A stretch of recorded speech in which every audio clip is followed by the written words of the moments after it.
Good afternoon. Welcome to the Midday Mull for Monday, the 31st of January. Amazing that the first month of 2022 is all but over. However, time moves along like that and we just need to move with it. Can't do anything other. Today we're reading Esther chapter 8. In chapter 7, Haman's plot is exposed and the king has Haman executed.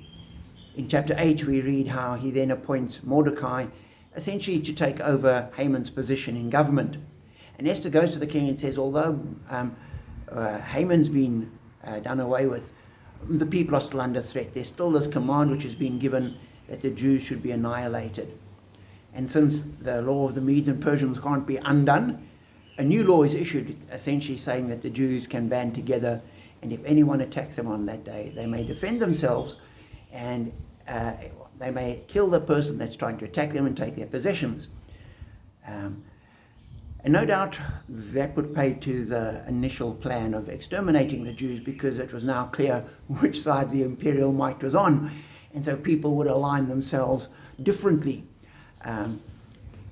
There's great celebrating in the capital city as the law is given and the Jews realize they are now safe.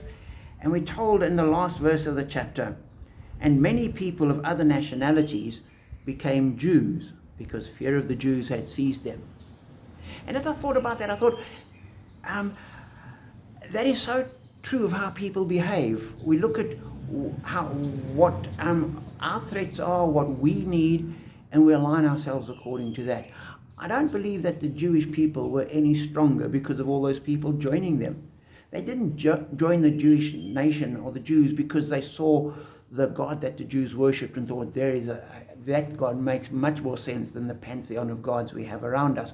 Or they didn't look at the Jewish legal system and the laws that they live by and think, that's a really good moral code. I can align myself with that. They looked and said, oh, they've got power. I need to be careful. Let me join them. It never bodes well when people join organizations for that. We look at the history of the church and we see that the minute the church became the official religion of the Roman Empire, things went pear-shaped. And you read through the history of the Middle Ages, the church was full of people that had joined it, attained positions of authority in the church, not because they believed in God or that they were in any way motivated by the morals and the teachings of the church. They just wanted power, they wanted money, they wanted what they could get as part of the church. It doesn't bode well. Now, we do need to try and get people to join the church. That's our mission, to go and make disciples.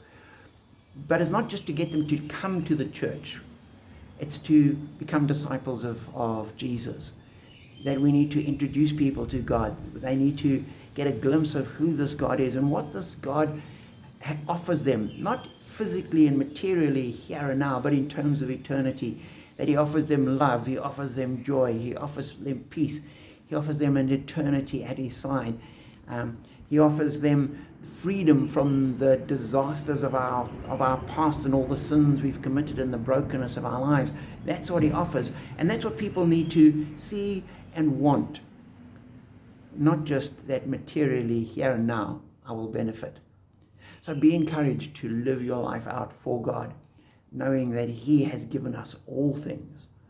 And pray for the church, that we will be able to grow, that we'll be able to introduce people to Jesus, that we'll be able to make disciples, but always for the right reasons, not just to add numbers, and that people will come not just to become part of the in thing of the day, but will come because they are children of God.